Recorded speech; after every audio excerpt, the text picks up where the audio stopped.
It's the Oscars. Good morning, guys. It's going to be fun, but it's raising an important conversation as well this year. Right now, the Government Agency for Workplace Discrimination is investigating charges that studios discriminate against female directors. That falls right in line with questions a lot of people are raising about this year's nominees and about how women are being represented on camera and off. No matter how many giant hit movies come out starring female characters, there still is fear, yeah, but what if that's a one-off? At this year's Oscars, just 20% of the off-camera nominees are women, with some rallying around the hashtag #OscarsSoMale. We have to fix this. Actress Geena Davis says Hollywood has a problem behind the camera and on screen. Having played strong characters in movies like Thelma and Louise, when she started showing her daughter children's movies, she was surprised. There seem to be far fewer female characters than male characters, and every single person I asked said, oh, no, that's not true anymore. That's been fixed. This is when I got the idea. I would like to get the data. She set up the Geena Davis Institute and partnered with Google and University of Southern California engineers. Where are you going, Agatha?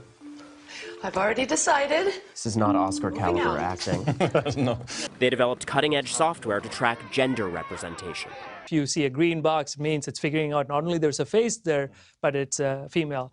In movies released in 2015, they found male characters received 2 times the amount of screen time as female characters and spoke 2 times as often. They also found that films starring women grossed 15.8% more on average than films starring men.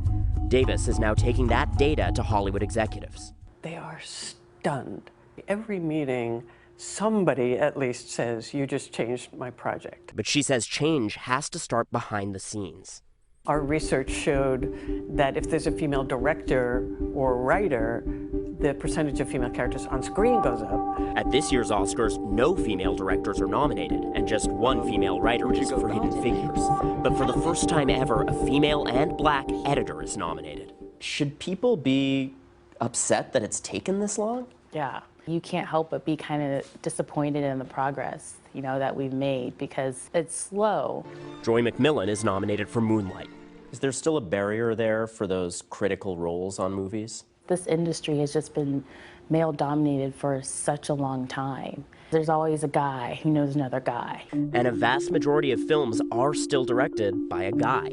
Just 7% of last year's top-grossing movies were directed by women. The closer you get, the more you see the great darkness within. And when it comes to big-budget films, Warner Brothers' upcoming Wonder Woman will make Patty Jenkins just the 2nd woman director ever to release a $100 million movie. It literally has only been very recently that it's occurred to me, oh, you're thinking of me as a woman director. Like, I was never thinking of myself that way. I've been talking about doing Wonder Woman for a long time. Up until very recently, we were still in the chapter of how can we make her cool to young boys? I learned this the hard way.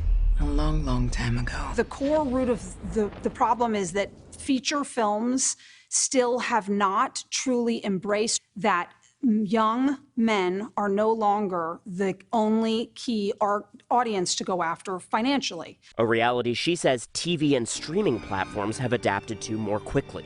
Platforms fueling a new generation of creators like Britt Marling, who wrote projects like The OA after getting fed up auditioning for thankless roles. There'd be 100 other girls who look just like you, and everyone's got their hair curled, and everyone's got on their highest heels and their shortest skirt, and you're led into a room where you perform for a table, usually of men. She still sees bias pitching projects with her male writing partner, Zal Batmanglish.